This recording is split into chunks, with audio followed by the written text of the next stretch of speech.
Harrowville was a place where little ever changed. Days were marked by the tolling of the church bell and the hum of bees in the surrounding orchards. It was the kind of town that felt untouched by time, where generations passed in the same houses, under the same roofs, without much interruption from the outside world. The arrival of a stranger, then, was bound to stir curiosity. It began one crisp autumn evening. A fog, heavier than usual, rolled in as the townsfolk shut their windows and lit their fires. Beneath the dim glow of gas lamps, a figure appeared, dragging behind him a cart covered in a tattered black cloth. He walked with a deliberate gait, his tall frame cloaked in a coat that seemed older than the town itself. By morning, the cart had been unloaded into the old tailor's shop, long abandoned and left to rot at the edge of the square. The new sign painted on its front was bold yet simple: "Free portraits, a moment captured forever." Rumors began to ripple through the streets. Some said the man had come from the mountains. Others whispered of a ship that had brought him ashore on a misty night. No one had seen him speak to anyone, and yet by noon the next day, his door was open, and the line had begun to form. Housewives, merchants, children, and even the skeptical postmaster, all were drawn in by the irresistible lure of a free portrait. The photographer himself was an oddity. His face, angular and pale, held an unreadable expression, and his dark eyes glimmered like twin pools of ink. He rarely spoke, save for brief instructions to his subjects, yet there was a weight to his silence that made the air in the room feel heavier. What no one noticed, at least not at first, was the way his shadow seemed to move independently of him, stretching across the floor in angles that defied the light. It was only the beginning of the horrors to come. The photographer's arrival was the talk of Harrowville. Within hours of the sign's appearance, a queue began to form outside the old tailor's shop. Children tugged at their parents' sleeves, eager to see their faces immortalized, while older folks, who had never even owned a photograph of themselves, approached with curiosity. Inside, the studio was dimly lit. Heavy black curtains covered the windows, and an ancient camera sat on a tripod at the room's center. A tall, ornate mirror leaned against the far wall, its glass slightly warped.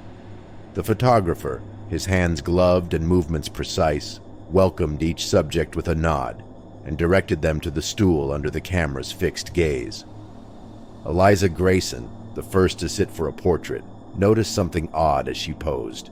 The room seemed colder than it should have been, and the black velvet backdrop behind her felt as though it swallowed the light. The photographer, barely speaking, adjusted the camera with meticulous care. The sharp click of the shutter was followed by a strange, low hum, like a sigh escaping from somewhere deep within the walls.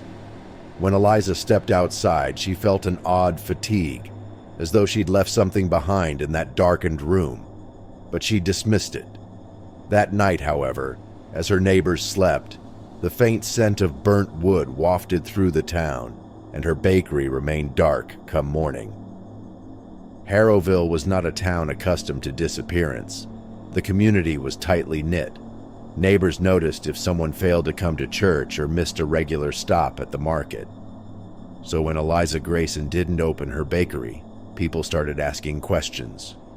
At first, there were simple explanations. Perhaps she'd taken ill or needed a day to rest. But when no one could reach her and her home remained eerily still, the town began to worry. Harold Bain, a schoolteacher known for his logical mind, volunteered to investigate. He scoffed at the growing unease surrounding the photographer. "People disappear for perfectly normal reasons," he said. But Harold himself was the next to vanish. The day after Harold's portrait session, his students found his classroom empty, the chalk still poised mid-sentence on the board. His desk held an open book, and his coat hung neatly on the rack. The only clue was the faint imprint of his shadow burned onto the wooden floor near his desk, an image so precise it captured the fold of his collar. By now, fear gripped the town. The photographer's studio was scrutinized by the bolder residents, But the man dismissed their concerns with calm assurances. "I only capture moments," he said. "What people do with them afterward is beyond me." Among the fearful was Nora Caldwell, a reporter with a reputation for pursuing the truth at all costs. While others avoided the studio, she was drawn to it. She reasoned that if people truly believed the photographer was behind the disappearances, she needed proof, or a way to disprove the hysteria. The moment she stepped inside, she felt a palpable tension in the air. The mirror at the back seemed to warp her reflection as though it were breathing. The photographer greeted her with the same polite silence he offered to all, motioning for her to sit. When the camera shutter snapped, Nora felt an overwhelming rush of cold, like icy fingers brushing her spine. She dismissed it as nerves, but later that night she noticed something strange in the dim glow of her desk lamp. Her shadow moved when she didn't. At first, she told herself it was a trick of the light, but when she lifted her hand to scratch her temple, the shadow on the wall delayed its movement, lifting a moment too late and lingering a moment too long.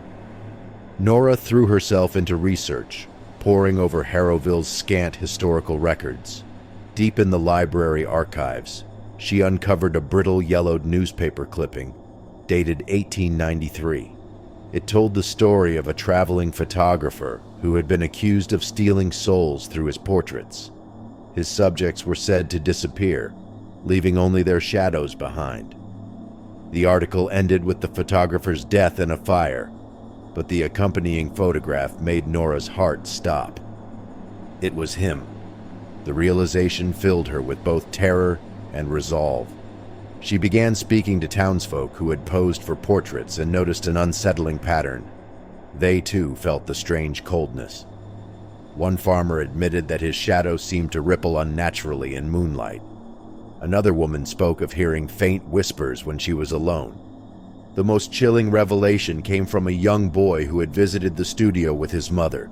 He pointed to a shadow on the wall, shaped like his mother's profile, and whispered, "She says she can't get out." Determined to put an end to the photographer's hold over the town, Nora organized a small group of townsfolk. Armed with lanterns and tools, they stormed the studio after dark. Inside, they found rows of photographs, each more unsettling than the last. The faces in the portraits seemed alive, their eyes filled with silent screams. The photographer was waiting for them, standing by his camera. His calm demeanor unnerved them more than any shout or threat could have. "You misunderstand my art," he said. "I preserve what is fleeting. I give eternity." The mob was having none of it. They shattered the camera and tore down the curtains, letting moonlight flood the room. The photographer's shadow writhed on the wall, splitting into countless shapes before dissipating into the air. As they dragged him from the studio, he uttered a single warning: "Destroying my work does not free them. It only seals their fate." The photographer disappeared that night, though no one knew whether he had fled or something darker had claimed him. The studio was abandoned, its windows boarded, and its sign removed. But the scars of his presence lingered. The portraits were burned in a large bonfire at the town square, yet the smoke carried a haunting aroma, a mixture of charred wood and something floral, almost sweet. Several witnesses swore they heard faint cries as the flames consumed the images. Nora left town shortly after, unable to shake the feeling that her shadow wasn't entirely her own. She avoided mirrors, but on rare occasions, when her reflection caught her off guard, she thought she saw other faces behind her. Back in Harrowville, the studio became a local legend. Children dared one another to peek through the boards, claiming to see shadows still moving inside. And then, one crisp autumn morning, a new sign appeared on the door: "Free portraits. A moment captured forever." Years passed, and Harrowville tried to forget. The photographer and his studio had vanished one night as mysteriously as they had appeared. His cart was found abandoned by the edge of the river, its contents burned beyond recognition. The town elders declared the matter closed, and the missing were mourned as lost to tragedy. But the scars lingered, The townsfolk avoided the old studio, though no one could articulate why. The new owners of the building, a young couple eager to open a bakery, left town after only a week, claiming they had heard whispers in the empty rooms. "It's just the wind," people said, but no one believed it. Nora Caldwell, once the town's intrepid reporter, had long since left Harrowville.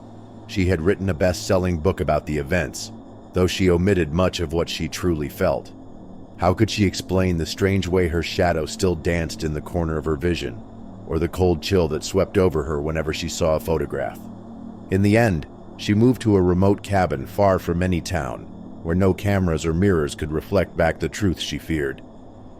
But isolation offered no solace. On the last page of her journal, found years after her death, she wrote, "I see them. In every shadow they linger, watching, the souls he trapped. And I know that my turn will come." Back in Harrowville, a new rumor began to spread. A traveling merchant had set up shop in the town square selling antique photographs.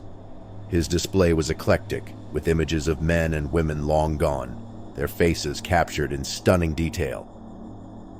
Among the collection were images unmistakably familiar to the townsfolk. Eliza Grayson holding a tray of bread, Harold Bain with his ever-present notebook. The merchant, dressed impeccably in a dark suit and top hat, greeted his customers with an unsettling charm. His eyes sparkled with the same inky depth, and his shadow stretched long behind him, though the sun was high. When asked where he found the photographs, he would simply smile and say, "Ah, but every moment deserves to be preserved." That evening the fog returned, heavier than it had been in years. Beneath its shroud, the merchant packed his cart and rolled out of town. Harrowville watched him go, but no one followed.